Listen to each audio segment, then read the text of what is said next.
بسم اللہ الرحمن الرحیم۔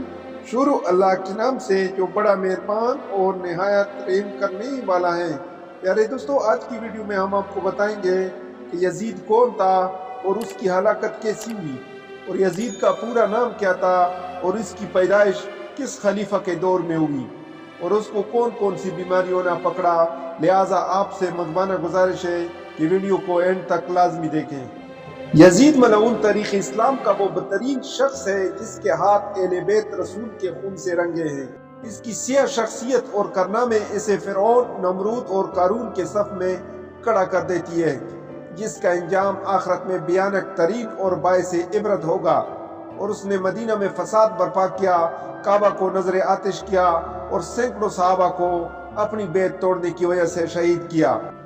لیکن اس کا سیاہ ترین کارنامہ امام علی مقام حضرت حسین ابن علی علیہ السلام اور اہل بیت رسول کو شہید کرنا ہے۔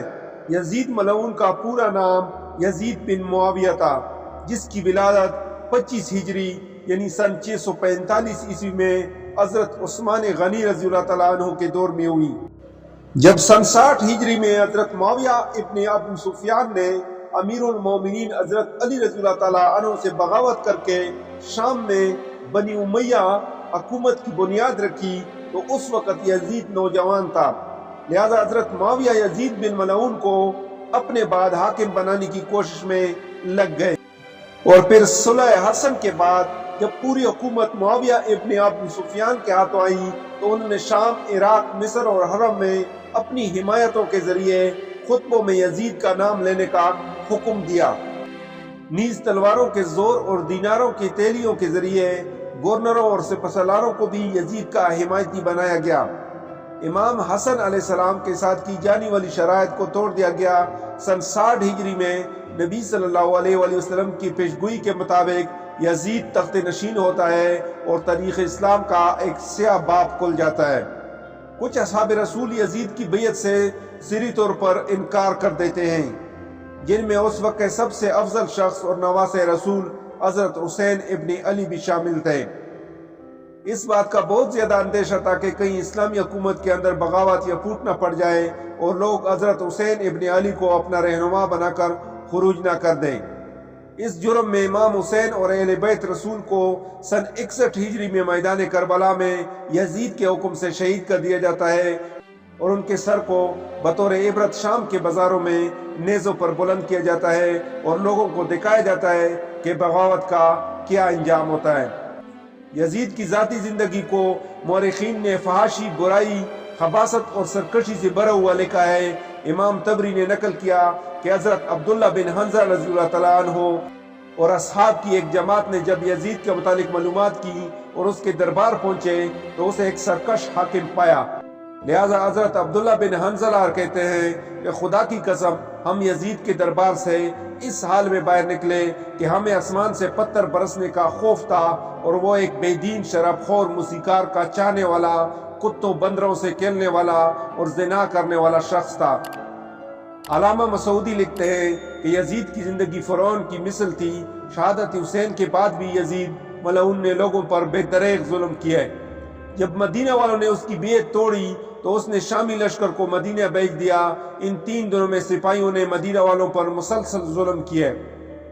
صحابہ کرام کو قتل کیا گیا، لوگوں کے مال لوٹے، عورتوں کے ساتھ زنا کیا اور مسجد نبی میں اپنے گھوڑے باندھے۔ پھر 63 ہجری کے آخر میں جب حضرت عبداللہ ابن زبیر رضی اللہ تعالیٰ عنہ نے مکہ میں اپنی عمارت قائم کر لی تو یزید کے حکم سے شامی فوج نے مکہ پر چڑھائی کر دی اور حرم میں منجنیق پہن کے، جس سے کعبہ میں آگ لگ گئی، بیت اللہ کی ایک دیوار بھی شہید ہو گئی۔ پیارے دوستو، یزید کی موت کے متعلق مورخین کے الگ الگ اقوال اور روایات ملتی ہیں، جن میں سب سے زیادہ بسند اور صحیح قول یہ ہے کہ شہادت حسین کے واقعے کے بعد جب یزید اپنے جشن اور تکبر میں مست تھا، اس وقت اس نے مکہ پر حملے کرنے کا حکم جاری کیا۔ یہ سن 64 ہجری ربیع الاول کا مہینہ تھا۔ چند ہی دنوں میں وہ ایک موذی بیماری میں مبتلا ہو گیا۔ اس کے پیٹ میں خطرناک درد اٹھا، جس سے اس کی آنتیں سڑنے لگی اور ان میں کیڑے پیدا ہونے لگے۔ دمشق کے بڑے بڑے طبیب کو بلایا گیا، لیکن وہ اس بیماری سے یزید کو شفا یاب کرنے میں ناکام ہو جاتے تھے۔ کیونکہ یہ اللہ کی طرف سے قہر تھا جو اسے قبر تک لے جانے والی تھی۔ آنتوں کے سڑنے کے بعد وہ بستر پر مچھلی کی طرح تڑپنے لگا اور اپنے بستر پر پاؤں مارتا تھا۔ وہ رات بھر درد کے مارے چیختا اور اپنی تکلیف کی شدت سے جب چیخیں مارتا تو خنزیر کی طرح آواز نکلتی۔ اگر پانی پیتا تو حلق میں جا کر چوری چلنے جیسی تکلیف محسوس کرتا، اور نہ پیتا تو سینے میں آگ لگ جانے والی جلن محسوس کرتا۔ تاریخ کی کتابوں کے مطابق 15 ربیع الاول کے دن اسی حالت میں تڑپتے ہوئے وہ وصل جہنم ہوا۔ جب اس کے درباری اس کے قریب گئے تو یزید کی لاش سے بھیانک بدبو آنے لگی، جس سے لوگ دور بھاگنے لگے۔ ایک روایت کے مطابق اسے مقام حرین میں دفن کیا گیا۔ اللہ تعالی ہم سب پر رحم فرمائے۔ اللہ تعالی ہم سب کا حامی و ناصر ہو۔ جزاک اللہ۔ اللہ حافظ۔